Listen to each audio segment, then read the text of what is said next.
You are in the right place. In 1917, the fate of empires, the course of nationalism, and the prospects of revolution defined political alternatives. By the end of that year, revolutionary socialism animated Russian state power. Its succeeding Soviet Union and subsequent state transformations made with its example in mind shaped the short 20th century. In 2017, the fates of empires, the courses of nationalism, and radical transformations of a different sort define political alternatives. While political and economic structures shape the terms of our alternative futures, the possibilities embryonic in this world historical conjuncture are various. Historical depth and political imagination might not only inform how we understand the 21st century ahead, but plausibly shape it. My name is Michael Kennedy, and while I wrote those two paragraphs before, they were written next to my workshop co-organizer, Juho Korhonen. In anticipation of the interview, he, Dean of the College and Professor of History and Judaic Studies, Maud Mandel, and I will have with Jeff Ely and Ron Sunni, beginning at 3:15. More, those two paragraphs were written with the inspiration of those who are here on the first panel. Holly Case, Zach Wilmot, Syeda Masoud, Harry Merritt, Ricarda Hammer, and Juho Korhonen.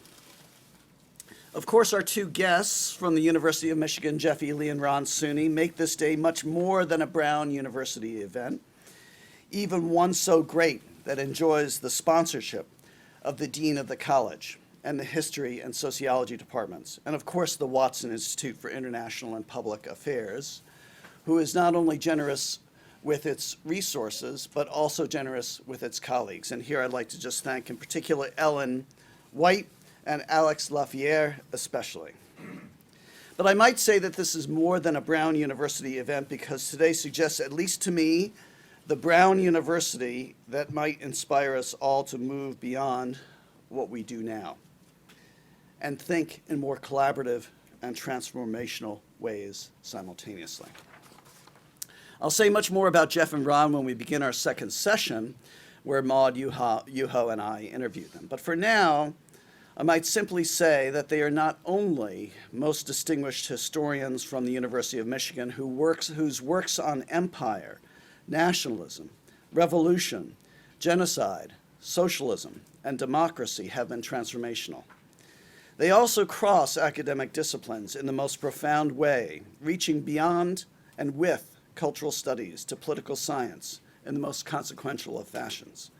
And they do this with a grace evident in their writings and a kindness evident in their interactions. Both Maud and I can tell you most about the latter, having spent years with them learning at the University of Michigan. But they are not just here because they are terrific scholars and good friends. They are here because we need their scholarship. We need their sense. We need their spirit. Last summer, Juho and I were meeting at Captain Seaweed's to review some of his dissertation trajectories. It's not our regular meeting spot, but it was a particularly nice evening. In fact, we figured out so much there, I think we ought to spend more time there. But as we were talking about the weather and his dissertation, he asked me whether I was going to any scholarly events commemorating 1917 and whether Brown was doing anything about those commemorations. Michigan always took advantage of commemorations to think about the past, but I don't know about Brown so much, whether it's so important for this university. And I hadn't planned on attending any of those centennials myself. But as we considered how resonant the uncertainty of 1917 was with the uncertainty before us today, we decided then that we ought to think about the centennial with a view toward the future. And that made me at least think of Jeff Ely and Ron Suney as historians whose sensibilities move us most powerfully toward the alternativity of the present.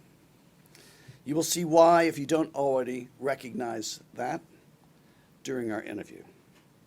After reviewing their work, Juho and I decided to write a paper synthesizing their scholarship for the benefit of those who do not already share their regional preferences and therefore know their work, or for those outside their proximate disciplinary locations.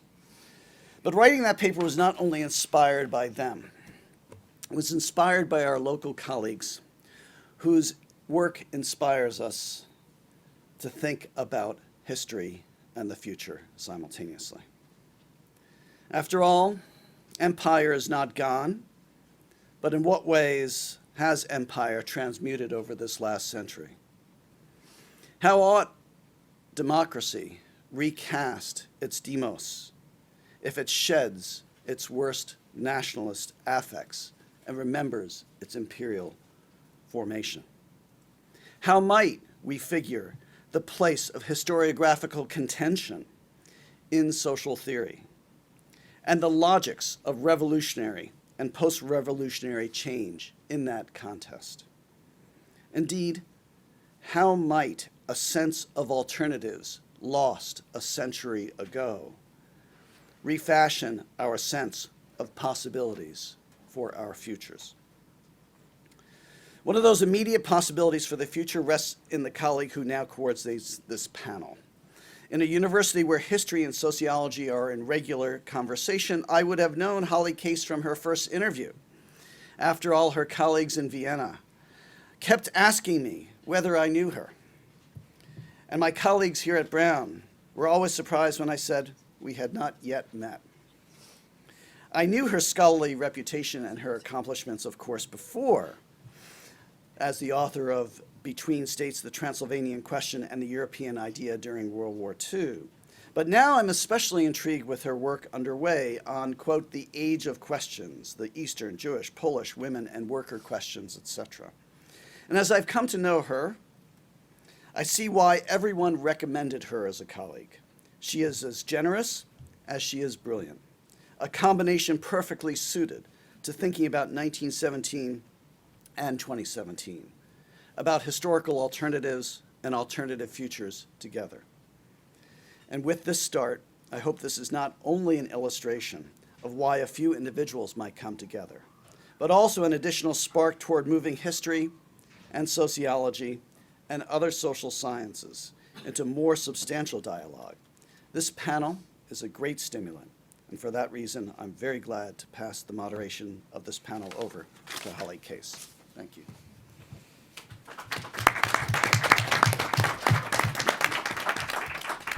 Thanks for the intensely positive introduction. I think we have a lot to live up to in that respect. But I think the venue has a lot of potential also, thanks to the two guests that we have here. And it occurs to me that thinking about history and the future simultaneously is what we're all doing, whether we like it or not these days. And one of the trajectories that those thoughts have taken is our inability to contemplate a better future, or something that I often see expressed among students, but also sometimes in my own mind.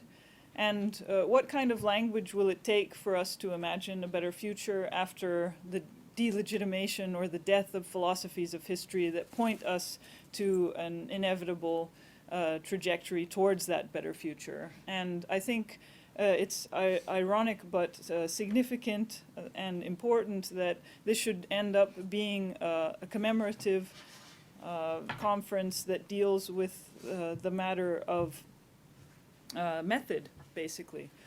Because I think it's important to think about method in order to derive that language, the language that the philosophy of history can no longer supply, and that we can no longer rely upon. And so some alternative language needs to be derived, and what better place to look than in some kind of practice of examining history.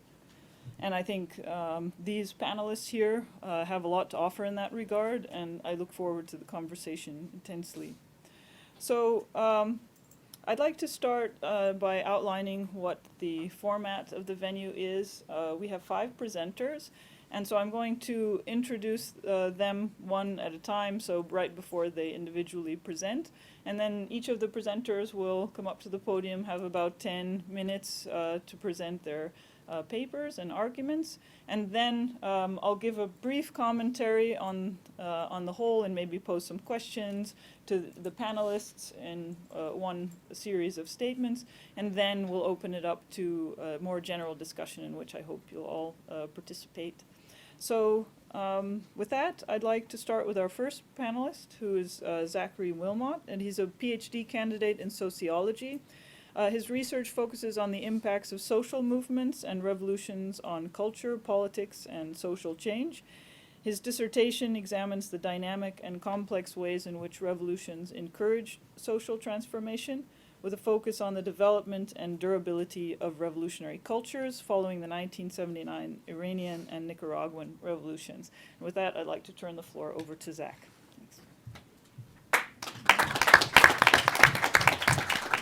Thanks. Thank you very much. So today I'll be talking about revolution and its discontents, although the exact topic will be a little bit different from the abstracts that you may have read online. And I'll be spending a little bit more time talking about revolution rather than its discontents, at least for now. I'm happy to talk more about it in the Q&A. So I want to start with the tale of 2 revolutions beginning in 1979. In February, a massive mobilization led by a coalition of clergy, liberals, and socialists ousted the Shah of Iran, and after a power struggle in which Khomeiniist Islamists systematically eliminated their rivals for power, a process which completed in 1981, managed to establish an Islamic republic based around the principle of the guardianship of the jurist and clerical rule. The Islamic Republic immediately undertook a revolutionary project throughout the 1980s that consisted of many things, including Islamization, a diversified mixed economy, which in this case meant trying to wean themselves off oil a little bit more, anti-imperialist stance development, particularly in the realms of health and education, and a commitment to social justice, and there's an asterisk there because there might be some debate over what that actually means. In July of that very same year, in Nicaragua, a coalition of socialists, clergy, and liberals ousted the Somoza dictatorship in Nicaragua, and by the end of that very same year, the nominally Marxist-Leninist Sandinista National Liberation Front, or the FSLN, had established a revolutionary state with the help of sympathetic Catholic priests who subscribed to liberation theology. And also in the 1980s, they undertook a revolutionary project of their very own that included a commitment to democratization, a mixed economy, a commitment to anti-imperialism, development in health and education, and a commitment to non-alignment and third worldism. So two very different contexts, but there are also some interesting similarities in what happened. And it gets more interesting when we go to part 2 of the story, when we have the 1990s rolling in. In Iran, this incredibly charismatic supreme leader, Ruhollah Khomeini, died in 1989 and was succeeded by a reformist government that in many ways moderated the revolution and established the current incredibly factional Iranian state that we have today. In the late 1990s, with Mohammad Khatami as president, the Islamic Republic even began to start to grasp for democratization, although pushback from other factions of the revolution, which ultimately culminated in Ahmadinejad's election in 2005, reversed a lot of these grasping gains. And 1 year after Khomeini's death in Nicaragua in 1990, the revolutionaries in Nicaragua, the Sandinista National Liberation Front, were voted from power and somewhat willingly and peacefully left power and were replaced by an ad hoc coalition of opposition figures who proceeded to roll back a lot of the revolutionaries' projects. The Sandinistas themselves during this period splintered and then would later reform as a democratic socialist party, and in the process privatized Nicaraguan state assets and vowed to rule from below and carry out the revolution from there. So during the 1990s, the Nicaraguan revolution receded, but like in Iran with Ahmadinejad's election in 2005, revolutionary rhetoric and some revolutionary policies were revived in 2006 when Sandinista leader Daniel Ortega was reelected. Although it is very important to note that the revolution that Daniel Ortega represented in 2006 was entirely different from what was going on in the 1980s, and has been seen by many as just Caudillismo with a revolutionary face. So the development of both of these revolutions alongside one another and across the world is striking, and in this presentation, what remains, I'll briefly ask and try to answer how we might best explore the dynamics of revolutionary change after the fall of the old regime. And I do this by examining revolutionary outcomes themselves as complex processes rather than an endpoint.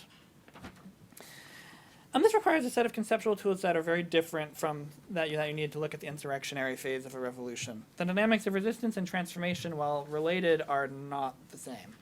And as is perhaps fitting of the event here today, I want to move a little bit away from big variables and big structures and focus more on the role of actors, culture, and, yes, even sometimes personality in revolutionary transformations. For as many scholars have noted, it is in the period right after the fall of the old regime when new societies, new meanings, new structures are being made that issues of culture and ideology and personality have their greatest influence. And so I argue that to truly understand what happened in Iran and Nicaragua, and hopefully in other revolutions as well, we need to consider the revolution itself as an important object of inquiry. But revolution as defined by contemporary social actors themselves. And in this, revolution is not an event, but is actually a process that results from revolutionaries trying to translate particular cultural understandings into a revolutionary project and overcoming challenges. And so I thus view revolution as having two interconnected and inseparable parts, a cultural revolutionary formation and a revolutionary project. The revolutionary formation, which by definition of which draws on Raymond Williams and Ann Swidler, is an emergent cultural toolkit of linked concepts, emotions, identities, and orientations connected to social structures, as culture always is, that empowers actors to undertake revolution and frames and guides discourse and debate around it. A revolutionary project is an articulation of this formation and a translation of a selection of its ideas into reality. So it's an ideology, a blueprint for change, and social action inspired by the formation itself.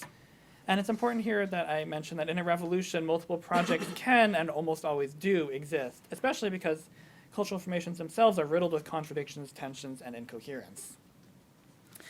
And in the process of translating this formation into reality, actors who engage with the formation transform it as they create and inspire new understandings of cultural tools through using them. And of course, the formation itself is also guiding the revolutionary project itself by providing an inventory of tools and possibilities. Thus, both project and formation alter each other through the process of articulation and translation, and also are constantly in dialogue with other formations and other groups, nationally and globally. So how can we use this to help explain the differences between the evolving revolutions in Iran and Nicaragua, mostly during the 1980s for the purpose of this presentation, aside from, of course, the very different content of each revolution? And I want to start by highlighting two important factors that I think differentiate the revolutionary process in both Iran and Nicaragua: control over the means of revolution and the cultural structure of the revolutionary formation. So starting with the means of revolution, which I define as those things that allow a revolutionary project to have an impact and actually make something real. So there are two categories, I think, of means of revolution: material and virtual. Materially, we have what most scholars talk about when they talk about things like this. And these are things like the control of the state, control of economic resources, raw manpower, things that often result from process of successful revolutionary institutionalization. However, just as important as this are the virtual means of revolution, which are things that include things like the control over meanings, access to concepts, things that result from a process of revolutionary consolidation, as Eric Silbin argues. And so, to illustrate how I think this helps, turning to Iran and Nicaragua in the 1980s. In Iran, the Islamic Republic had very nearly complete control over the means of revolution in both accounts. After its very violent institutionalization by 1981, it controlled the state pretty unquestionably. It also had very powerful control over the means of revolution, because good clerics approved by Khomeini were able to use terms of the revolution as they wanted. And this was largely because Iran was the first and currently the only Islamic revolution. And Khomeini's version of 12-er Shia Islamism itself was a very new development. And so in discourse, revolutionary actors, here I'm referring mostly to clerics, had the ability to define meanings themselves, and they did not have conceptual baggage associated with many of the revolutionary concepts and ideas that they were trying to espouse. Additionally, due to the nature of the Islamic Republic as religious, they were also able to then twist and define the revolution itself as religious, when in fact it had actually had many different components to it early on. And because Iran was the center of, and remains the center of 12-er Shiism, Iranian clerics had a great deal of legitimacy and much less opposition when defining their revolution, because they were able to cast it in terms of a religion, discourse around which the clerics controlled very powerfully. And nowhere is this more apparent than just simply reading through Khomeini's declarations in the 1980s and look at the astonishing ways that he and his deputies were able to transform things like social justice, workers' rights, even women's rights into whatever they wish, in what Ervan Abrahamian has called the great exercise of the ideological chameleon of Khomeini. In Nicaragua, the situation was different. Revolutionaries did control the state and most of the material means of revolution, although the unique geopolitical and cultural space that Nicaragua occupied in the international community often, on occasion, threatened the government's sovereignty and forced it to do things it otherwise would not have done, but they had very little control over the virtual means of revolution. Nicaragua was the last of the great socialist revolutions, and thus had 62 years, at least, of conceptual revolutionary baggage that they had to deal with. Especially because of their closeness to the Cuban Revolution, meant that when revolutionaries were engaging with discourse either with themselves or with other groups, that they had to deal with pre-existing understandings of the very concepts, identities, and orientations that they were often trying to change. And this meant that in the face of critique, the Sandinistas very often struggled to effectively define their revolution. So keeping all this in mind, and shifting over to the second matter of revolutionary formations. The larger argument's much more complicated in this, but for the purpose of this, I just want to think of revolutionary formations as having a core and a periphery. Core elements of the formation which are defining features of the revolution, and they organize all the other tools, and they define what and what can't be potentially revolutionary. And these are essential to the revolution being the revolution, and that's very difficult and slow to change. On the other hand, peripheral elements are elements of the revolution often added after the fact that are much easier to change and shift, but still important to the revolution. So in Iran, the revolution had a very single, simple, flexible core, Islamic government through guardianship of the jurist. This core drew upon Islam itself as a legitimizing force, and it was very easily adaptable. Other issues became revolutionary and then fell from favor in the periphery, but this core always remained.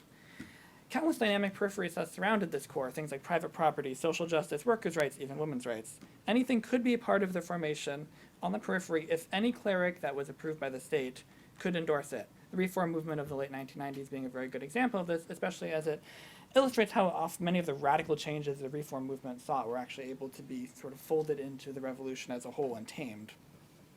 So combined with the flexibility that this that the clerics also had over the virtual means of revolution and the inherited structures of the clerical elite, this led to a factional cultural politics in Iran. This meant that there were multiple revolutionary projects, and no one really had complete dominance over the other, and public discourse thus tended to remain within the bounds of revolution. In Nicaragua, however, there were multiple cores from the very beginning: democratization, a mixed economy, anti-imperialism, Sandinismo, nationalism. And throughout the 1980s, instead of adding to the periphery like happened in Iran, the revolutionaries wanted to accommodate as many people as possible, and so they kept adding more cores to their revolution and changing fundamental aspects of it. Things like the new man, peace, dialogue, development, Atlantic Coast autonomy. They were all treated as central to the revolution and woven into the project information. As a result, you had a patchwork revolution in Nicaragua, often of very contradictory elements. And so this ever-expanding revolutionary core that as I'd mentioned, the Nicaraguan revolutionary had very little control over due to the revolutionary baggage, actually led to a polarized culture of politics. You had one expanding dominant revolutionary project under the tight control of the Sandinistas, discourse primarily between this revolutionary project and other groups, which led to this dynamic in which you either supported the Sandinista project or you were a counter-revolutionary, and there was very little ground. So there wasn't the same sort of factionalism. And in the interest of time, unfortunately, I guess I'm not talking about the discontents, but I'm happy to in the Q&A. So what did these two different dynamics mean for 1990? So in Iran, a strong control over the means of revolution and a flexible, unitary core allowed for the Iranian Revolution to metamorphose after Khomeini's death and managed to contain discourse within approved revolutionary bounds. And so ironically, the factional and fractured nature of the Iranian Revolution actually enabled its survival in some form following the death of its incredibly charismatic leader. On the other hand, in Nicaragua, weak control over the means of revolution and this expanding patchwork core through compromise contributed to the Nicaraguan Revolution eventually being crushed under its own weight, and in the late 1980s betraying its own principles by instituting market reforms and alienating much of its base, and then losing elections in 1990, falling on its own polarized sword. And then, of course, in the 1990s, the context of revolution in both places changed dramatically, but that's a paper for another time. And so I just want to leave you looking towards 2017, from 1917 and in between, with the question of, with the radical movements that we've been seeing recently, who now really controls the means of revolutionary change? And what does this mean for the future and for the continuing legacy of 1917, 1979, and 2017? Thank you very much.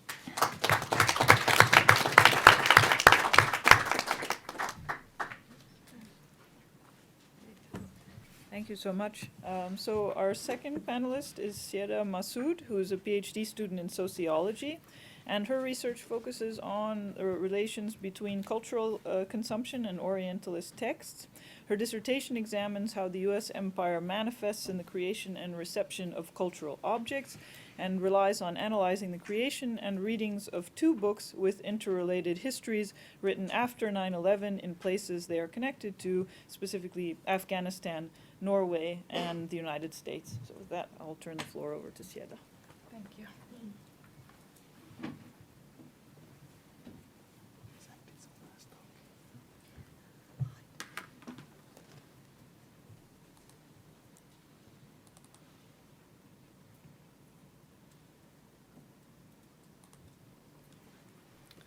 Okay. How do I do it like this? Okay. Thanks everyone for coming. In 1978, Edward Said published his book Orientalism, making an important interjection in social theory. He claimed that knowledge production about a subject is also a way to subjugate it. Since then, many theorists have taken Said's claims seriously and for the better. The argument goes that because representing the other is an act of power itself, the research can be degraded by power. Although this problem can never be mitigated, they say, self-reflexivity on the part of the researcher can prevent the research to be a pure exercise in power.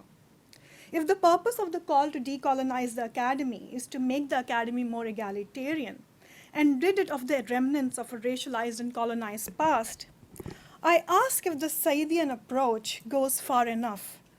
I ask if this very successful run is suffering from any ontological myopias, a term coined by Rodriguez Muniz and defined as, quote, a particular kind of constriction of scholarly imagination rooted in taken for granted assumptions about the nature and workings of the social world.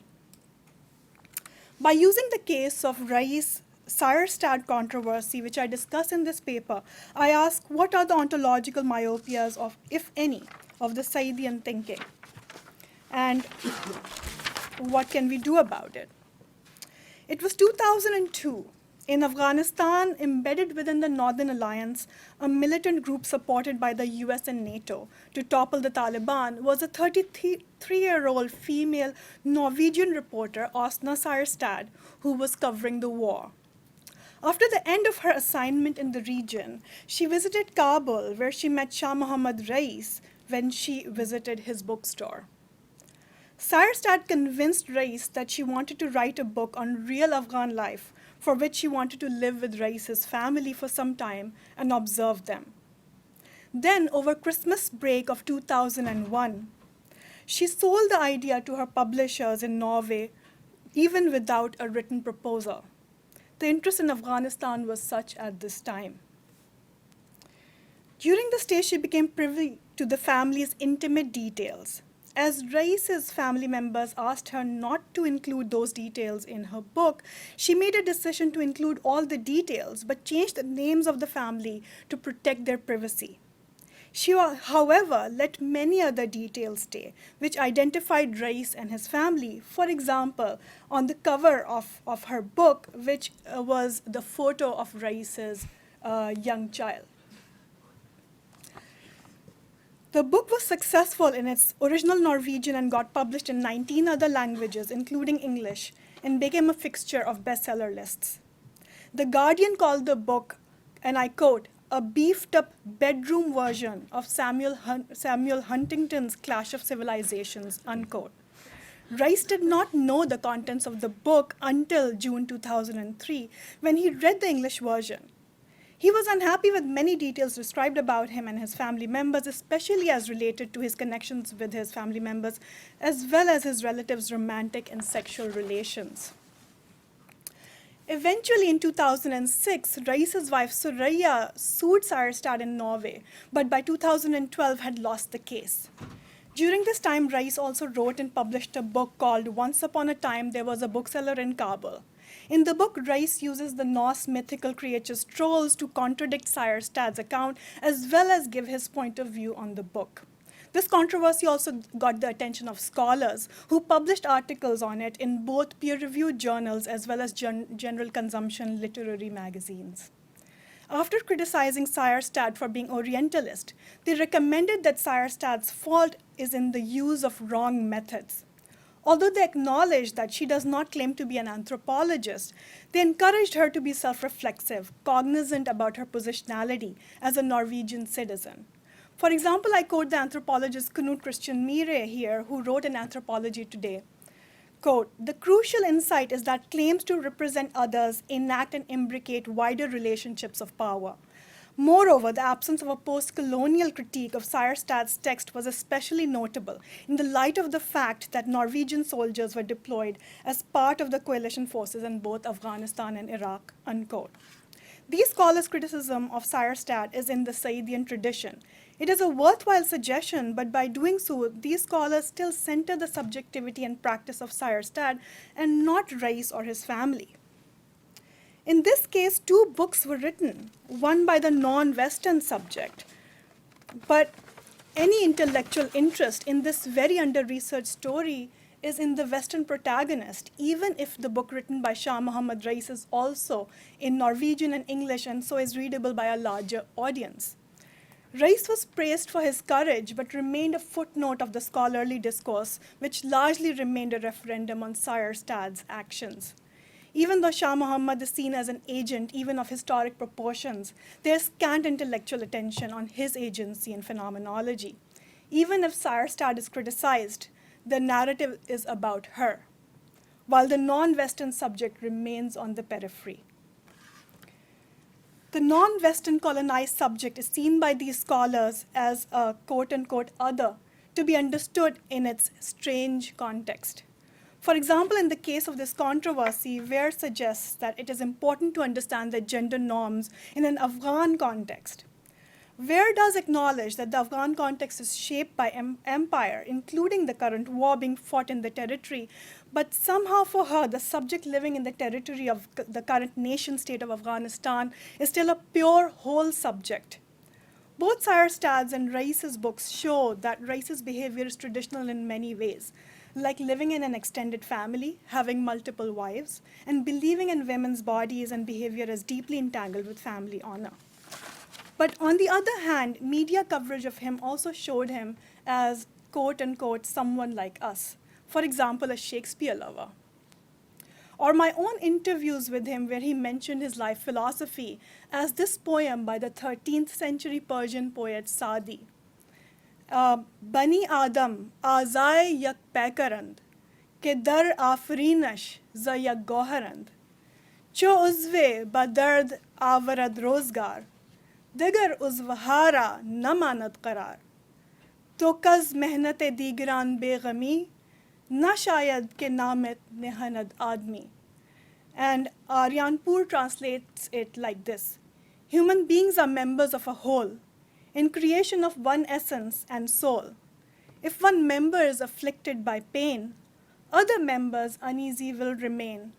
If you've no sympathy for human pain, the name of human you cannot retain. Reis told me that based on this, his intention in hosting Seierstad was in ensuring that common human knowledge is produced and disseminated. This poem not only challenges the common genealogy of humanism, which charts it to Renaissance Europe, but also leaves us asking if Reis is a liberal subject or a traditional Muslim brute. This penchant for reducing the colonized subject is neo-Orientalism, as the Norwegian intellectuals called it. But isn't cultural relativism also not a new kind of Orientalism?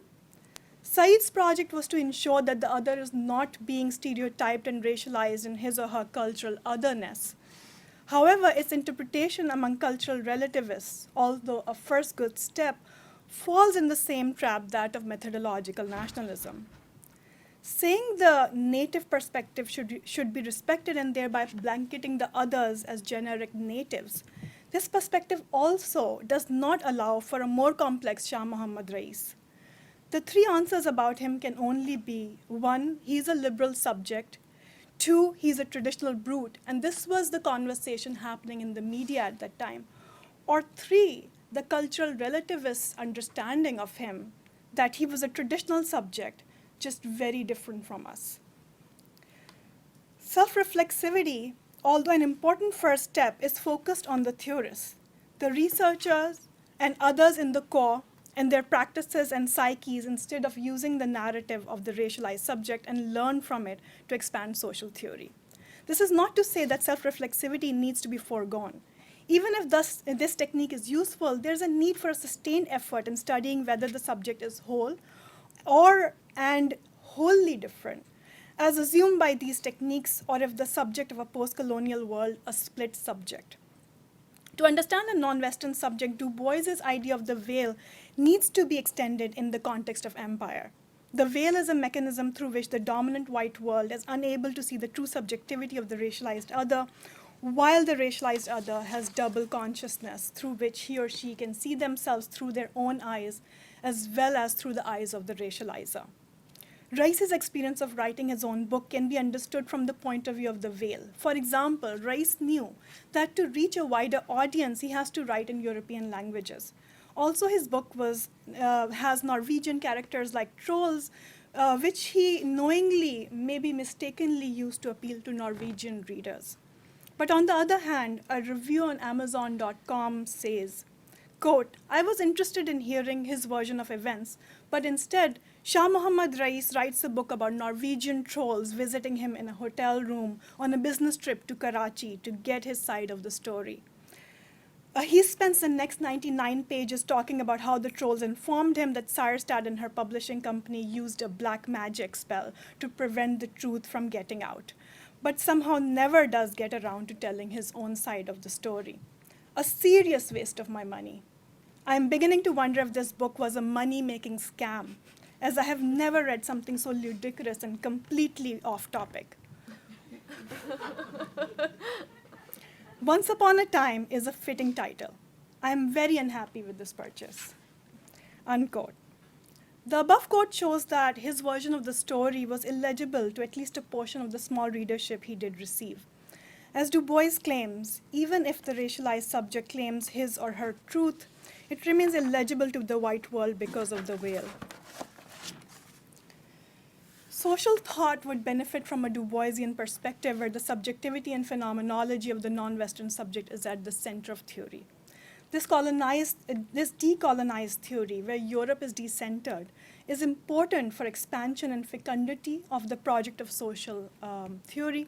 This is in line with the suggestion that Ely gave us in his 1990 working paper, Is All the World a Text from Social History to the History of Society 2 decades later.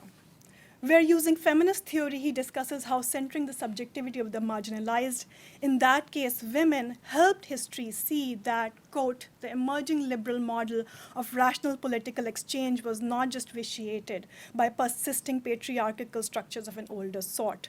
The very inception of the liberal public sphere was itself shaped by a new exclusionary discourse directed at women, unquote.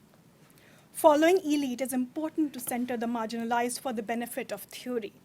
But taking that forward, in my reading of Dubois, it is imperative to recognize that the researcher and the researched, the dominated and the marginalized, are not in an opposed but a symbiotic relationship where both of their selves are being shaped by a post-colonial racialized globalization. Thank you.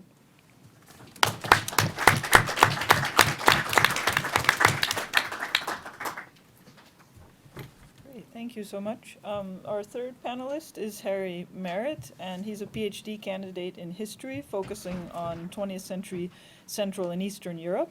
His research interests include nationalism, collective identity, interethnic relations, and the impact of war on society, with a current research focus on the Latvian experience of World War II.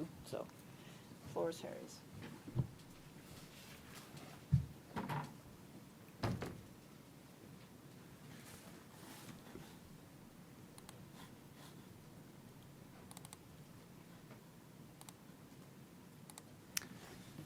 Thank you, Professor Case, for that introduction. And I want to talk to you today looking at a moment in late July, early August 1944, when Latvian national formations of the Red Army enter or liberate, in some contexts, Latvian territory for the first time.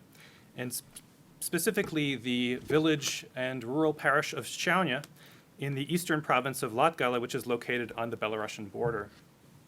I believe that this case illustrates both Soviet nationalities policy and nationalism more generally in the context of war and occupation. To give you an introduction to the historiography, I think that I've observed a lack of interest in these Latvian national formations in the Red Army, more generally, especially in Latvia. Why? Because it's politicized. Going back to the Cold War, there was a Latvian exile community in the West that battled with a Soviet narrative of the Great Patriotic War, and this continued in many ways since Latvia became independent from the Soviet Union in 1991, with history wars being waged between the Latvian and Russian governments, largely over the issue of World War II. When scholars do look at these cases, they often emphasize structural mobilization, that is, institutions and state capacity, which we often think about in terms of conscription, that you're summoned and you go. But I want to consider in my research affective mobilization, that is, persuasion and emotional engagement.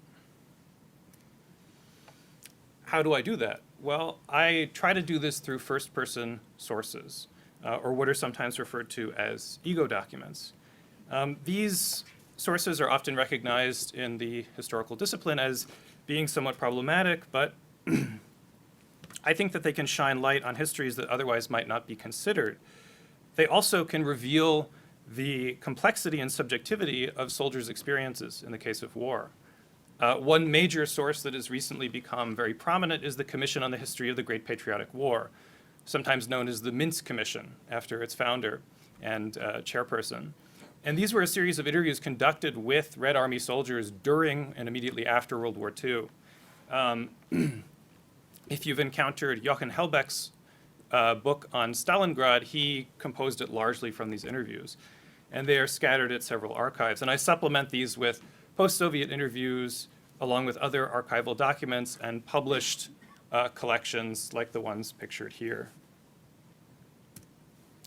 And just to give you a brief overview here of what these national formations in the Red Army were, in the title of my paper, I reference a Latvian Rifle Corps, and this is the ultimate conclusion of what is created. But they started earlier than that in 1940, when the Soviet Union occupied Latvia, and the Latvian National Army was transformed into a territorial corps of the Soviet Union.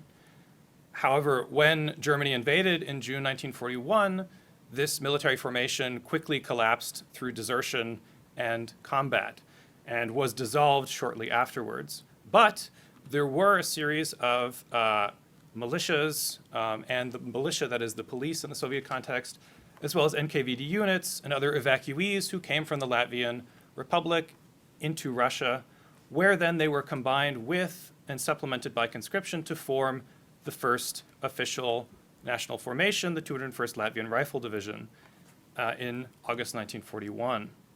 From August 1942 onwards, this unit was redesignated the 43rd Guards Latvian Rifle Division for the service that it did in the defense of Moscow in the winter of 1941 to 42. A second division was added in June 1944, just before the story I'm telling here, and they were grouped together as the 130th Latvian Rifle Corps. As other important context here, we need to think about Soviet nationalities policy, which is too intricate for me to go into deeply right now, but it was a system of national cultural and linguistic autonomy that was developed from the earliest years of the Soviet Union and applied until its end. In this particular case, we see the Latvian nature of the unit, which is actually expressed in a different Russian word than in terms of referring to the ethnic group or nationality versus the state. So Latishki versus Latviski. And this was always using the ethnic word. So there was an attempt by the Soviet authorities from the beginning to maintain an ethnic Latvian plurality or even majority in these units. But that was not always the case, though other groups that were represented within were people like Russians and Jews from Latvia, so they were still had a connection to Latvia often enough. There's also legacies of World War I and the Russian Civil War here, in the sense that Latvian rifle units were created by the Russian Empire during World War I. They fought very well, but suffered huge casualties and largely joined the Bolsheviks at the time of the Russian Revolution in 1917, and were a core early element in the Red Army itself, before later being dissolved. But there's a legacy that's being recapitulated here during World War II. There's also a term that I encountered that I thought was very telling: the great and the small homelands. Olgirds Kinsis, who was a high-ranking officer in the 43rd Guards Division, wrote a history of the unit in the middle of the war. And he said that these men wanted to serve, quote, in the ranks of defenders of their great and small homeland, that is both the Soviet Union and Latvia. And I find very often that there's ambiguity and conflation in terms of what the homeland is, in terms of the people are fighting to defend or liberate during this war. And that association, I think, was very important in terms of connecting Latvia to the greater Soviet whole. There's also the doctrine of the friendship of peoples, in this case in which all of the other peoples of the Soviet Union are allied together in supporting the liberation of Latvia in the format of brotherly friendship. And I'd also say that from early on, the Latvian Communist Party, that is the section of the Communist Party that is the Latvian Republic, they emphasized the liberation of Latvia as a goal.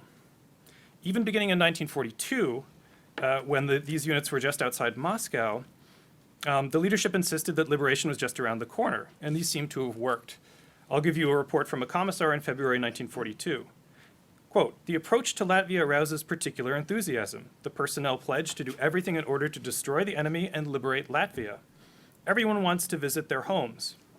A Red Army private of the Regimental Chemical Squad, Comrade Olzelniaks, a non-party member and an ethnic Latvian, said, quote, if we fought well near Moscow, now that we have experience, we will fight even better. And in Latvia, our brothers and our people will help us. Propaganda also emphasized Latvian suffering at the hands of the Germans. The German enemy was perceived in highly negative terms, borrowing from general Soviet propaganda conceptions, but media and discussions within these units also emphasized German atrocities in Latvia, and this is sometimes without any hint of irony for the fact that the Soviet occupation had its own major atrocities, including a mass deportation in June 1941. However, this was omitted, and the atrocities of the Germans were emphasized, and Germany's role as a historical enemy of the Latvian people, dating back to the Middle Ages, was always emphasized. And you can see also in the propaganda that the idea that those sufferings that happened in Latvia at this time would be avenged by these units. Just to give you one other sense here of the pathway of these units, so I mentioned that they fought outside of Moscow in 1941. There's several other battles sort of west of Moscow, but in 1944, they truly begin their march toward Latvia. And so in this summer period here, the units, you can see it's the small dotted line that is the Latvian Rifle Corps, whereas the larger red lines are the Red Army more broadly. But from 1944 until the last day of the war, these units are fighting in Latvia against German forces, as well as actually one Latvian Waffen-SS division, but that's a story for another time. Now, the case that I mentioned that I'm going to look at here, on the map on the left, I've highlighted in yellow the eastern province of Latgale, which in some ways sets itself apart from the rest of Latvia. It's more religiously and ethnically diverse. It was the last to be captured by the Germans, so there's more soldiers who are from that area. And in the small blue circle, I've highlighted Szczaunia Parish. And in the map on the right, I've circled in blue Szczaunia Village. And you can see also that it's right on the Belarusian border, so it makes sense that this is the first area that is liberated. So once the Latvian Rifle Corps was nearing the Latvian border in the late spring of 1944, excitement grew among the ranks. Major Nikolai Vilkovoy recalled that, quote, everyone wanted to be the first to cross the border and quickly enter Latvia. Ivan Krume, the deputy chief of operations for the 130th Latvian Rifle Corps with the rank of major, noted that, quote, elements of the Corps and the personnel of the 43rd Rifle Division, with great enthusiasm and ardor, carried out all these difficult marches. How many conversations there were that Russian units, Russian divisions, would be the first to enter Latvian land. Therefore, without reckoning with any of the difficulties on the march, they went. So they're actually considering themselves in competition with other Russian units of the Red Army, and it was important for them to be the first to reach this land. And these marches, I think, totaled about 200 kilometers, so this was quite an exertion for them. The commander of the first unit to cross the Latvian border, Jāzeps Pasternaks, recalled that the long years that he and his comrade had spent since they left Latvia and the difficult conditions they had faced thereafter. Quote, but never before during the whole war did we have such an upbeat mood as now, because they were on their way to Latvia. Now, when they arrive there in the village of Šaune, they're confronted with skeptical villagers. Jānis Roza, a sniper in the 43rd Guards Latvian Division, recalled in conversation with Paul Spīkals, a sapper, an old man came up to us and asked, quote, are you guys our people or what? Yes, we are Latvians. And from where did you come, that this many of you come, that you managed to drive the Fritzes away? Is it possible that some kind of new Latvia has appeared in Russia? There is no new Latvia, we answer. No. But we gathered in our regiments from various places, and now we will pursue the fascists until we drown them in our amber sea. And other interviews and reports from this time indicate that the villagers had not only a memory of the first year of Soviet rule, but had been bombarded with German propaganda. And they truly believed that there were no Latvian national formations in the Red Army, that all Latvians who had remained in the territory of the Soviet Union that was unoccupied had been deported to Siberia. And thus, these officers and party members who were in the units set to work to convince the locals that, in fact, they had come there as liberators and that they represented the true sort of Latvian people. And this took the form of concerts with songs in the Latvian language, traditional Latvian dances, as well as discussions and lectures and films.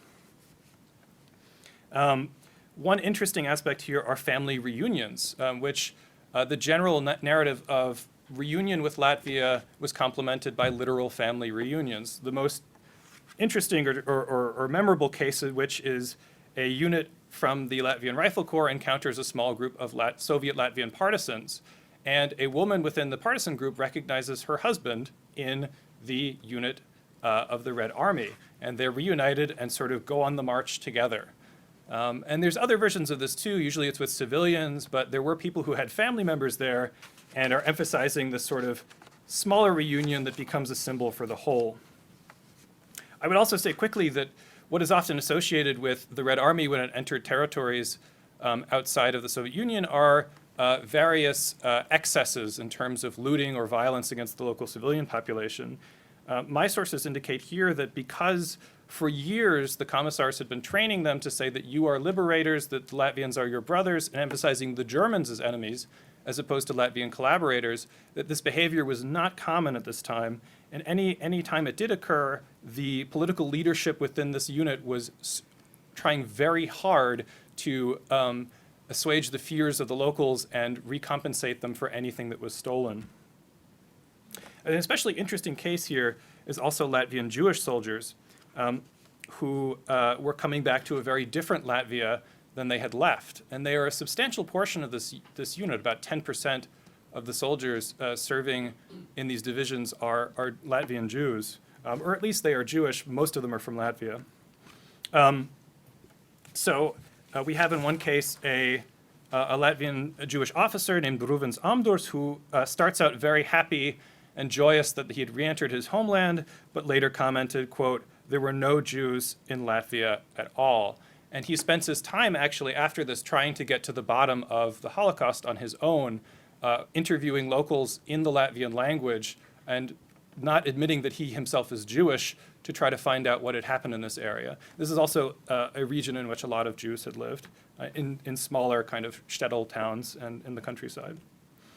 The last version part of this I want to emphasize is Latvians from Russia and non-Latvians who are arriving at a new home, but something that they also thought was home. To quote Pasternak's again, representatives of different nationalities are in the company, but regardless of whether they lived in Latvia or not, they spoke Latvian or not, everyone is excited. We said so much about Riga, about our republic, about our loved ones, that we became like brothers, like members of the same family. And there's other stories like this that I could tell. I know I'm running out of time, so I'll skip ahead and come to my conclusions here.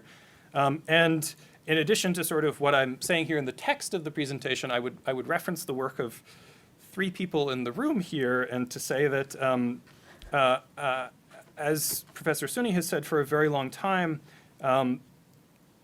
if you look at Soviet history, the making of nations is not something that stopped over its course, that even after these major historical breaks that are perceived, such as the late 1930s, in which you have the assertion of great Russian kind of identity and nationalism and the repression of certain minorities, including the Latvian minority in the pre-1940 borders of the Soviet Union, there are ways in which this Russification narrative, or this idea of a pause or reversal of this, doesn't quite apply. And I think that the Latvian national formations in World War II are emblematic of this.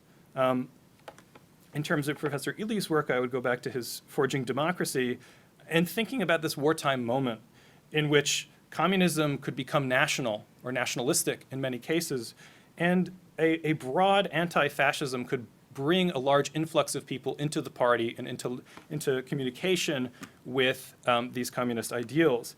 And lastly, I would also reference Professor Case and her book, Between States, that we need to take seriously the war goals that are outlined by states in their propaganda and the idiosyncratic ways in which they're interpreted by their soldiers. And in this case, though this is a Soviet unit in which the Communist Party has a strong presence, it was very much a national unit and a nationalistic unit. Thank you.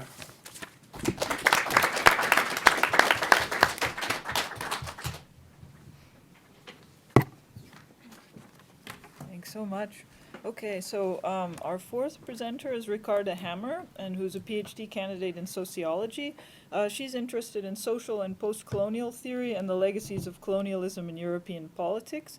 And in her dissertation, she analyzes the parallel dynamics of democratization and colonial repression in the British Empire. So, order.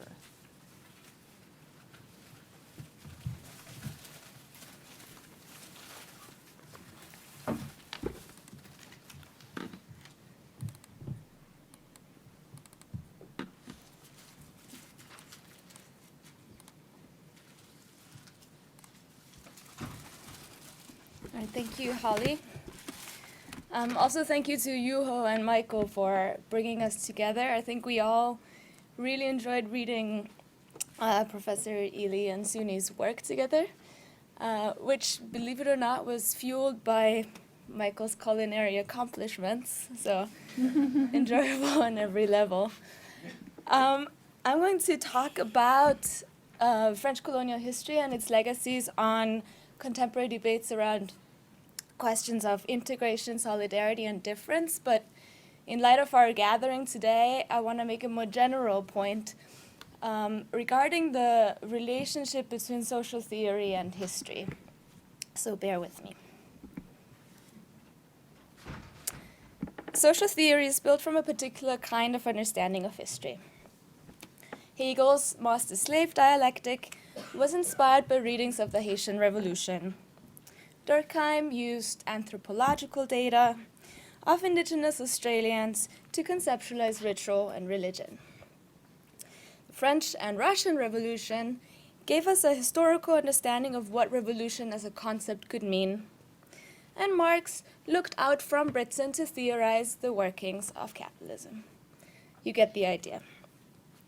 Even theories that claim to be universally applicable all have an underlying theory of the way in which history works and a particular standpoint from which this history is told. Based on this understanding, we usually get a definition of a theoretical concept, a way of looking at the world, and for historical sociologists, a concept with which we can then trace, interrogate, examine, and refine different historical settings.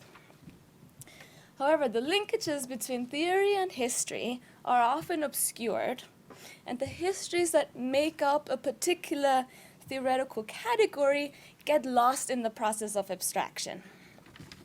As a result, it is often unclear which historical cases inform theory building, and more consequentially, if history is confined to the nation state or a particular standpoint, our theories at times end up being misguided, obscure different social processes, or they may even uphold a particular way of thinking and conceptualizing the world.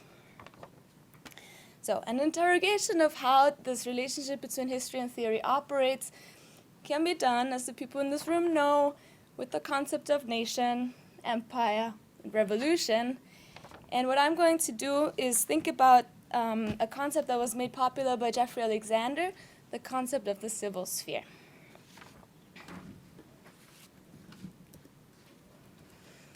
Social theory has long been concerned with the formation of the civil sphere and the mechanisms with which others are being kept out.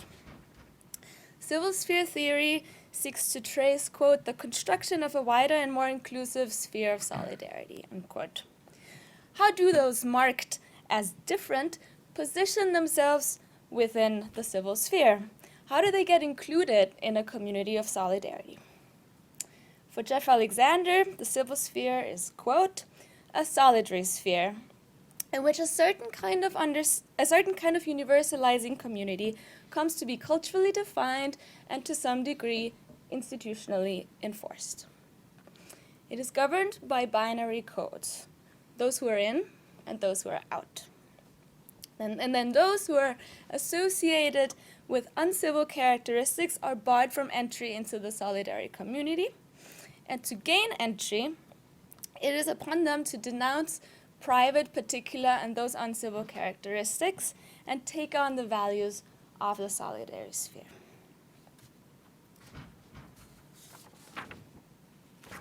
Now, for Alexander, there is a possible process that allows for mutual recognition of those considered uncivil, and that is the process of civil repair. It occurs when the civil sphere extends its values of inclusion and mutual respect outwards. And this process is usually galvanized by social movement.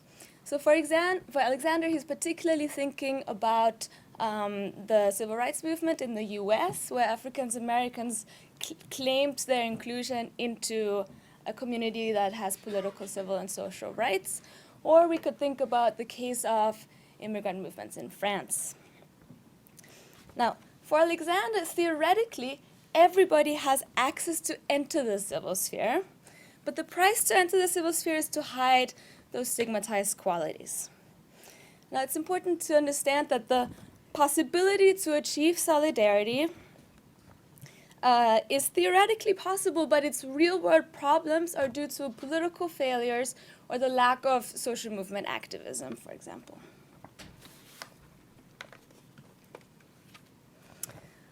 I'd like to argue that this theoretical vocabulary is limited. The problem is neither a lack of social movement activism nor a particular position or identities of former colonial subjects. The problem is rather that because of this separation between theory and history, our theoretical vocabulary itself is unable to conceive how a particular colonial past prevents integration. To move beyond this, I suggest that theory itself needs to be reflexive of the way it understands history. So with this excursion into colonial history, I'd like to illustrate this a little bit. Civil codes in French Algeria were used to restrict access to the body politic. Now, we all know that the French body politic is defined by principles of laïcité, a particular kind of secularism, and those who were excluded from it were defined with characteristics that made them uncivil, and it was a particular cultural construction of civility which derived from social revolutionary thought. So when we look at French colonial Algeria, the difference between being a citizen and being a colonial subject was based on norms that governed a particular individual's behavior in the private sphere. So, for example, for Muslim Algerian subjects, they were seen to be overly defined by the Quran, and those behavior codes were seen to be so deeply embedded with their identity that they were unable to shed those private characteristics in the public sphere and could therefore never be able to become political and secular actors. So these imperial logics made it impossible for Muslim Algerians to shed their stigmatized private traits, and it was impossible for them to join because of the sticky identity. Now, what is the question that most concerned colonial administrators in Algeria? It's the question of how to make colonial subjects French, how to make them Frenchmen. And with the imposition of cultural norms, including language, education, the law, and other institutions, the idea was to absorb them into the French citizenry, regardless of their own historical specificities. Now, we all know that this ideal of assimilation ended up operating as a moving bar. So, for example, it was a situation of not truly inclusion, nor in fact exclusion, but the indefinite hanging on for some future inclusion. What is also interesting is that this utopia of assimilation was the idea that colonial subjects should not only be Frenchmen, but they should be improved Frenchmen. They should be perfected to a point that the colonial idea of what a Frenchman was ended up defining and reaffirming Frenchness itself.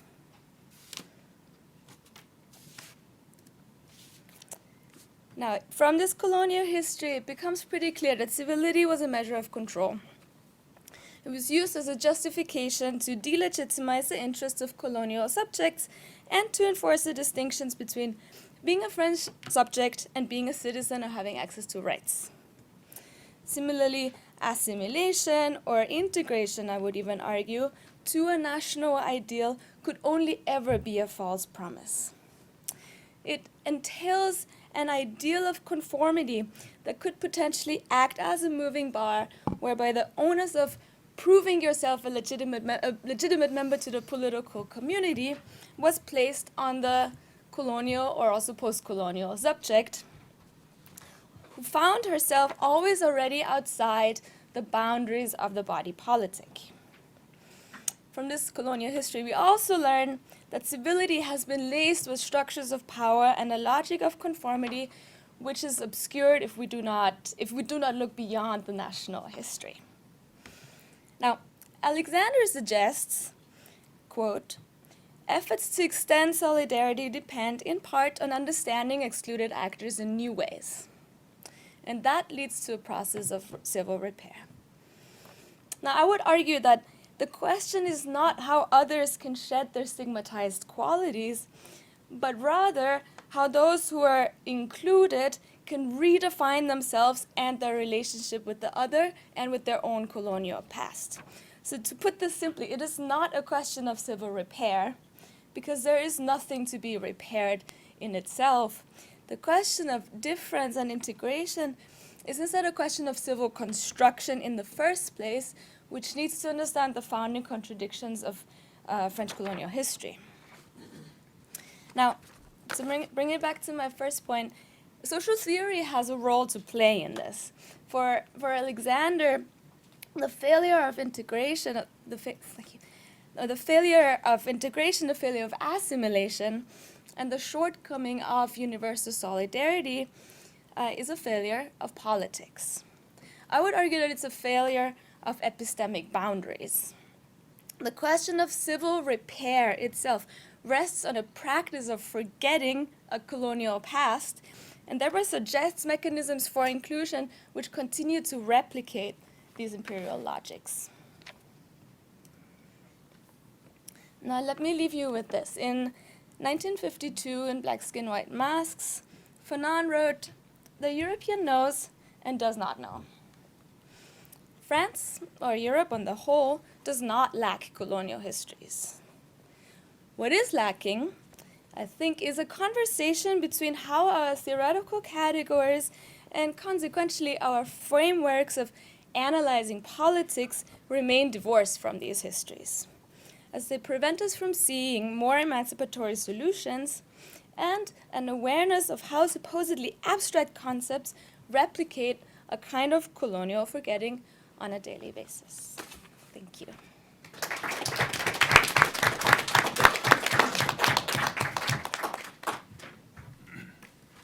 Okay, our last presenter is Juho Korhonen, and he's a PhD candidate also in sociology. His work focuses on historical transformations of political entities from empire to nation state, socialism to post-socialism, and welfare to post-welfare states. In his dissertation, Juho explores the imperial revolutions in Germany and Russia and the rise of national self-determination in their wake.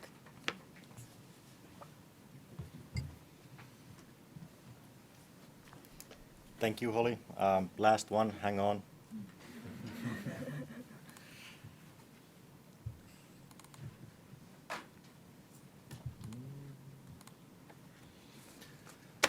All right, so in a paper that I have been writing together with Michael Kennedy, learning from the works of Jeff Ely and Ron Sooney, we make the claim that historiographical contention is key to excavating alternatives for the future.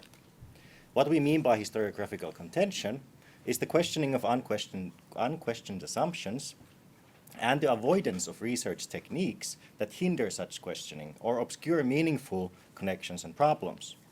In my own dissertation research, I wish to make a small intervention in this regard by opening up some historiographical contention around one of the major issues of the 20th century, that of the nation state.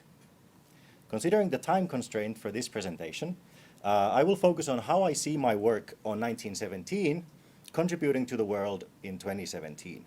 I will be happy to discuss the empirical claims in more detail in the Q&A or after the panel. And it just so happens that my home country and the other case study of my dissertation research, Finland, just 2 days ago celebrated its 100th anniversary of independence from the Russian Empire. In this presentation, I recount some of the things that happened before and during Finland's independence process in an effort to begin to question national frameworks as the universal organizers of social relations, state power, and especially our political imaginaries. I will first give a brief account of the imperial context before 1917 and then focus on the Grand Duchy of Finland in 1917-1918. The gist of my argument is that intra-empire and inter-empire-wide processes of reform, of democratization, and socialist organization were confined by newly established nation states. In the German Kaiserreich, for example, historians have shown that colonial extensions, both overseas and European, constitutional institutions, and workers' movements all provided forums for competing visions of and over empire. I have listed some famous examples of such visions here. For example, socialist colonial policies aimed to harness the colonial dimension to further democratization and undermine legitimization of politics. In short, as Ely et al. Argue, modernities existed in the plural, differently pursued by competing interests with rival outlooks and needs, debts and visions that clashed or diverged.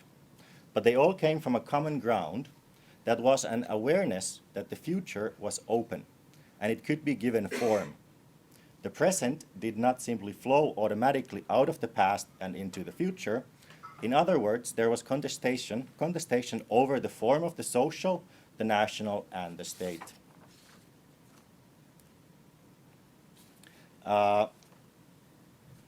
In my own research, I look specifically at colonialism in the German Empire and argue that the colonies and metropole were thought of as one unified field, and the interactions of colonialism, socialism reinforced each other in providing new political alternatives and visions. Then, with a comparison with the Russian Empire, I suggest that these interactions were also inter-imperial. Democratization, socialism, and colonialism were opening up the future, while the legitimate political constellations were the objects of those future visions. Whereas today, democracy, socialism, and what I think we can still call imperial relations, such as global economic exploitation, are the object of national visions. 3 days ago, the Colosseum in Rome was lit up in Finland's colors to celebrate the 100-year anniversary of the country's independence. An ambassador stated joyfully at the event that seeing the Finnish colors on the Colosseum speaks to how Finland's 100-year history is part of a Western tradition that began in antiquity. This type of national historiographies that assume a primordial relationship between democracy and the nation state are still the predominant form of history politics. However, 100 years ago, no one in Finland considered full independence a desirable option. Nation-state independence was not a part of the political imaginary. To the extent that national self-determination and state independence were on the political agenda 100 years ago, they were connected with questions of democratization and forms of state power under imperial imaginaries. So let me briefly discuss the Grand Duchy of Finland of the Russian Empire in that regard now. I gathered here some New York Times reporting to showcase the messiness of political visions of the time. And I'll try to give a brief summary of events 100 years ago. The Social Democrats in the Grand Duchy of Finland of the Russian Empire did not want state power at all. They focused on domestic struggles, on dismantling state power altogether, and on promoting democratization. In this sense, universal suffrage and a single-chamber parliament were great milestones already in 1906. The major question in 1917 was what happened to the Tsar's powers as Grand Duke of Finland after he abdicated. The socialists wanted to dissolve those powers. They were seen as upholding domestic hierarchies, while bourgeois parties wanted to transfer them, with the exception of foreign policy, to a strong Finnish executive institution while remaining a part of the empire. But after the Bolsheviks came to power, the bourgeois parties were motivated to distance themselves from the empire and declared to transfer sovereign authority to the then bourgeois majority parliament of Finland on November 15th. At this point, the Finnish socialists got alarmed and the Central Committee decided to launch a revolution. The next morning, after a bit of sleep, some of the committee members changed their minds and cancelled the revolution. The bourgeois majority government then declared full state independence from Soviet Russia or from Bolsheviks. What this exactly meant, no one knew. The Finnish socialists, who were Trotskyite social democrats, then actually contacted Lenin and urged him to recognize Finnish state independence for the bourgeois government.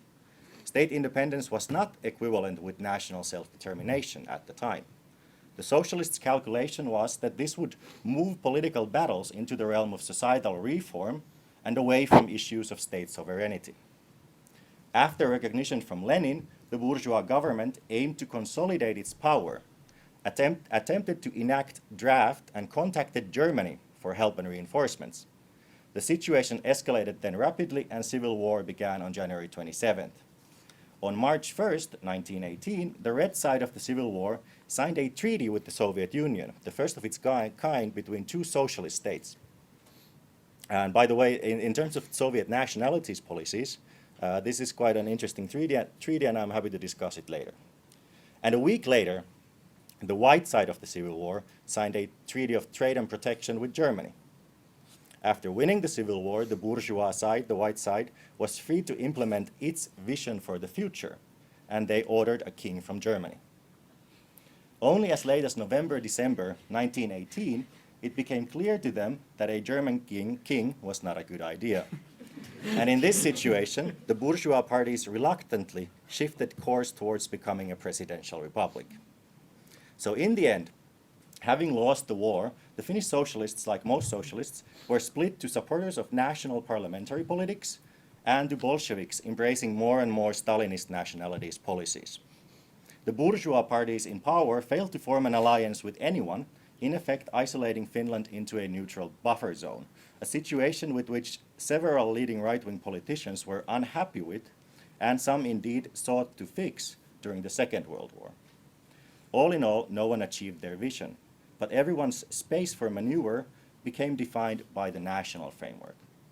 This was actually a nice compromise for Western empires looking to maintain their positions while isolating their own metropoles from inter-imperial counter-movements.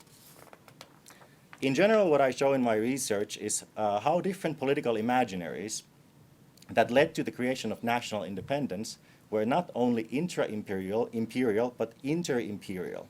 They produced varied opinions and visions about the forms that the state, the social, and the national should take. However, none of these visions aimed for a sovereign, independent nation-state. So, last slide. Yet, after 1918, the nation-state has been increasingly successful in containing within its limits rivalries for future, as well as the connected interpretations of the past. The League of Nations, the Soviet Union, and the United Nations have supported this process of containing anti-imperial political imaginaries. In contrast to Jeff Ely's description of a contest of futures under empires, modernity now exists in the singular.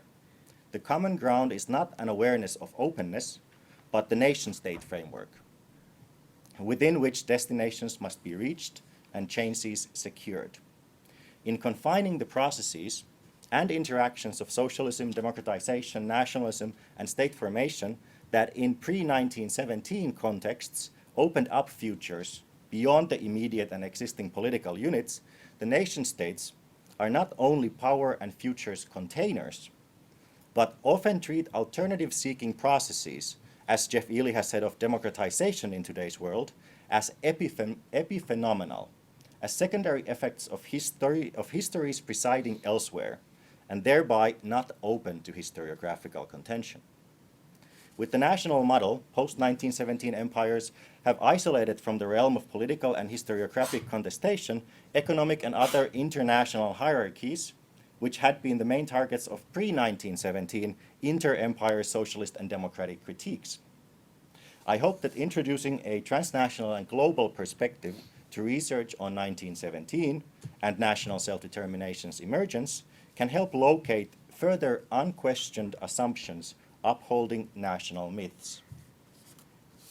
The key, in my mind, lies in realizing how democratization and socialism, outside the national framework, were constitutive to this so-called Wilsonian moment, especially in the sense in which they were attempting to define and redefine polities and politics, on one hand, and how they became confined by the nation-state model on the other hand, so that their previous capacities to open up futures were also confined. In fact, I believe that the persistence of the nation-state is explainable by the prevalence of history politics that do not contest it. But my aim is not to return to the past or recover something like true socialism, as it was before 1917. The aim is to question assumptions like the one that Finland's nation-state independence reflects ancient Western values. I hope that in 100 years, in 2117, Finnish independence will not be celebrated, because all the things we have achieved and are proud of, and moreover, all the possibilities that will lay ahead of us then will no longer be understood as subordinate to this flimsy, accidental, and recent creation that is the nation-state. Thank you.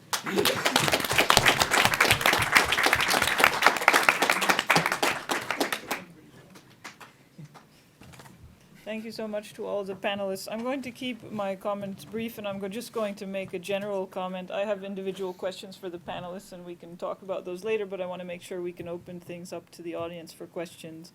So I'd just like to make an observation, and that is, I think what ties these papers together is a sense that there's a crisis of imagination, and that crisis of imagination takes two forms. It's a methodological one, so that we're stuck in certain narratives about the past and about politics that we have inherited. But the other is about politics itself, or about history itself, and that there's a crisis of imagination in that realm as well. The other thing that I think ties these papers together is that these two crises of imagination, one on the one hand of politics and on the other hand of method, are somehow related. That if you could just get the method right, that the history would follow. And I would like to open up a question along these lines, because I think I was raised with this sensibility. My own advisor was a firm believer if you just show what's in these newly opened archives, that there will be something along the lines of a revelatory experience that will change the course of the future. And I wrote my dissertation and later book in this spirit, and somehow in Hungary, Fidesz is in charge in spite of the fact that I wrote my book. And maybe it's slow acting, but I think there are reasons to suspect that maybe method doesn't always affect the course or the trajectory of history. And so I would like to propose a few possibilities. Especially why it is that methodological changes that we make don't necessarily result in the kinds of alternatives, what is the phrase that was used, alternativity of the present that we would like to create thereby. And I was thinking of Juho's last provocation, which I thought was quite wonderful. He said, I believe that the persistence of the nation state is explainable by the prevalence of history politics that do not contest it.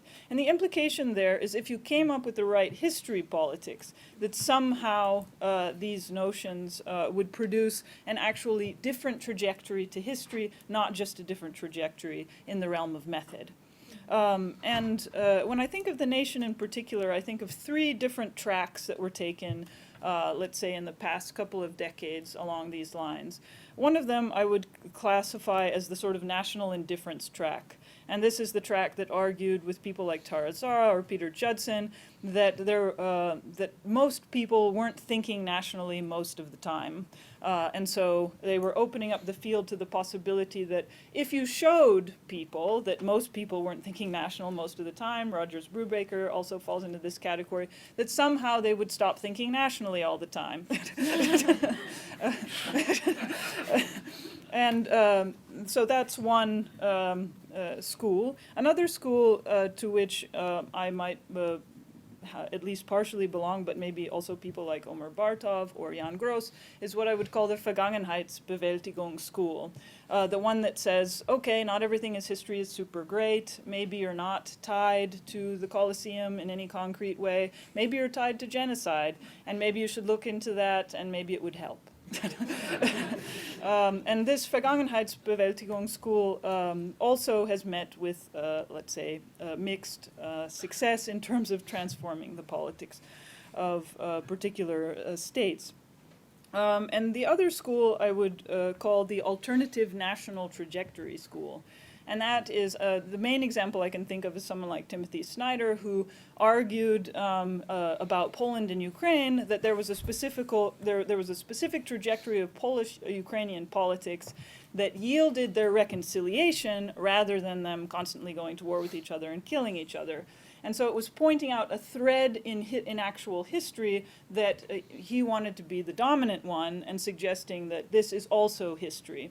Poland didn't quite, it seemed to be responding to that notion for a while, but now the party of law and justice is in charge there too. And so on some level, all of these methods that we have derived have, at least for the present, not met with resounding success in terms of transforming the landscape of politics and of history.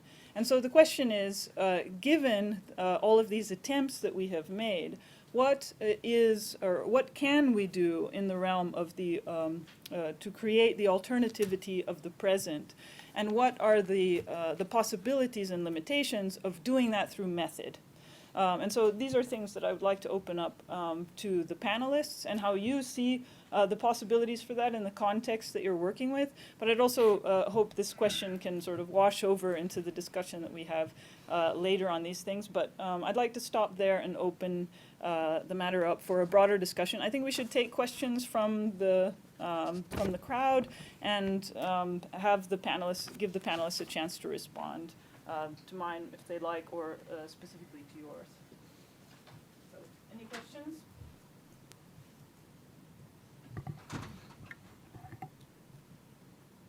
Yeah. I loved your 3 schools or whatever they were. And I thought, well, I belong to that school when you said the first one. And then when you said the second one, well, I belong to that school. And then I also belong to the third one. I was looking for any way out. Right? And there's some truth in all of these things.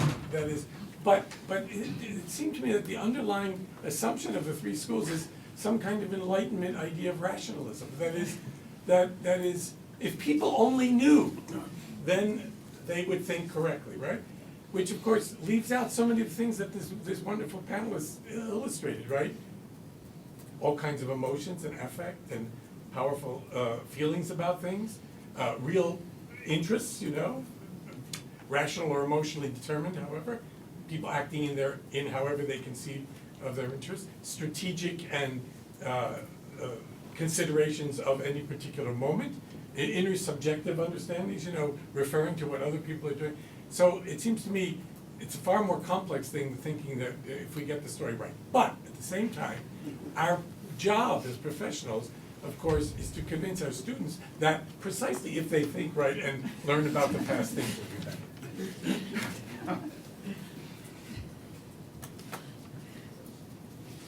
Anyone else?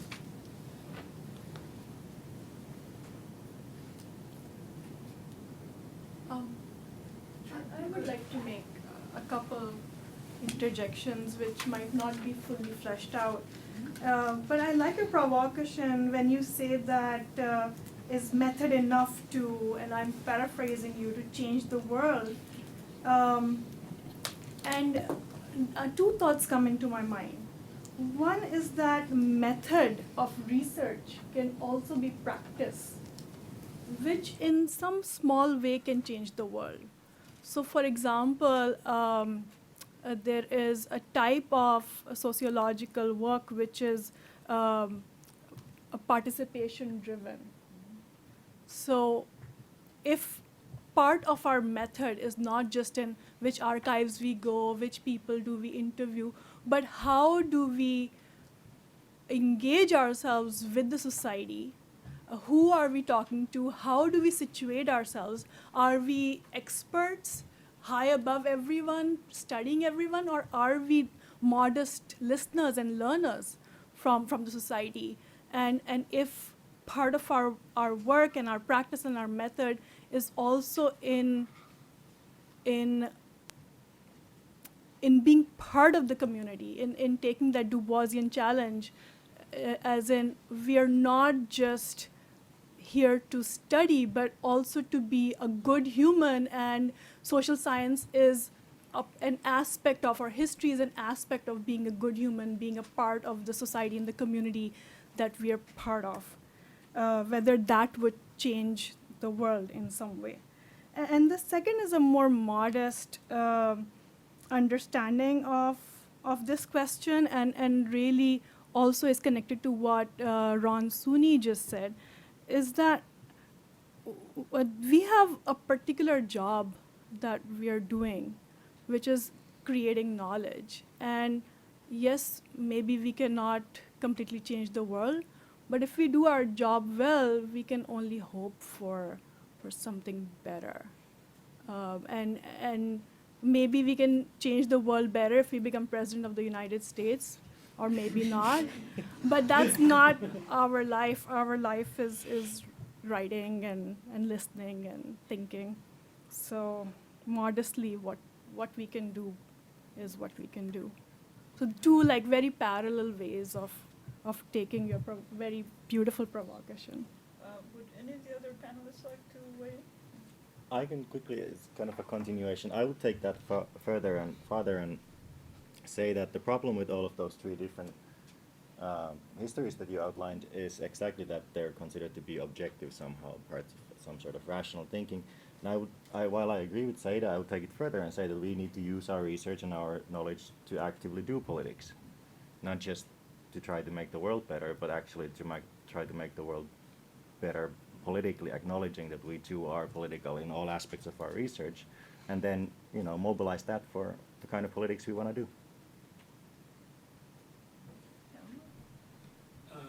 Yeah, I don't have a particularly profound thought here, but it occurred to me that especially Holly's summation, what was common to all those comments was not only that, yeah, I too belong to all three, but also that they reflected a sort of spirit of modernity, in that they were all about different ways that we think about changing, about moving from here forward in one way or another, right? It's all about looking forward. And that's something that has to do with the world that we live in, and it's also a particularly distinct academic arrogance, in that we all assume that if we think however we think right, we are going to move things forward. The politics that we seem to be living in at the moment, the politics of the moment, is exactly, I think, the opposite. The politics of the moment is to make X great again. That is, it's all about going back, including, you know, Poland and Hungary, and the place that we're in at the moment. And that's, one can say that that's a refusal to know what that past was. Obviously, that's what most of us would say. Why would you want to go back there? But it is within the realm of emotions, of feelings. It seems to be a growing wave in Western politics, in Europe, in the United States, in Russia. And maybe that's something that we need to think a little bit more about, not only about the future, but about the longing for that past, that great past. I'm glad that you mentioned that, because it reminded me of something that Harry and I read this summer when we had a seminar on the future, and it was a text by Walter Benjamin from his Arcades project, where he talks about revolution as a great throwing on of the brakes. I'm paraphrasing here, but perhaps it's appropriate then that we should, can we think of this time then as revolutionary, insofar as there seems to be a pan-political desire to haul on the brakes? Revolutionary in the sense that Benjamin meant it. I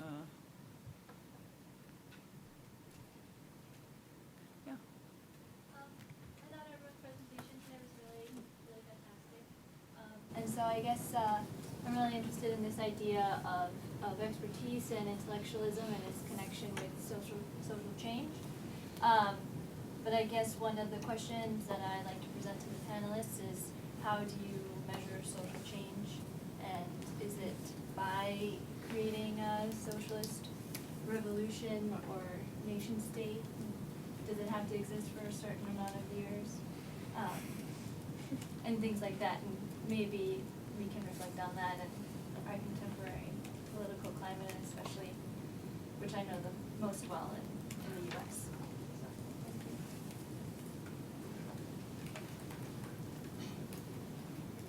Any thoughts? I have a quick answer, which is the way to measure social change is to look at the variety of possible options available in the present. That's it.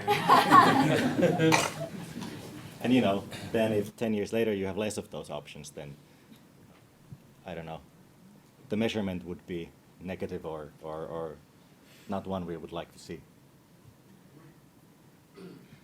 I think this also applies in terms of how we look at the past, that if we viewed past alternatives as possible and explored them not in a sort of, I don't know, facile, like counterfactual sense, but thought about real moments of possibility where things could have been much, much different, and it was very much not guaranteed that things would end up the way they are.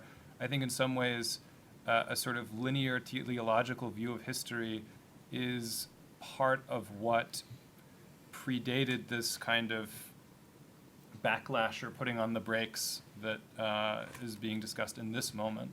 And so I think looking at past possibility too is a way to acknowledge that it might exist in the present as well.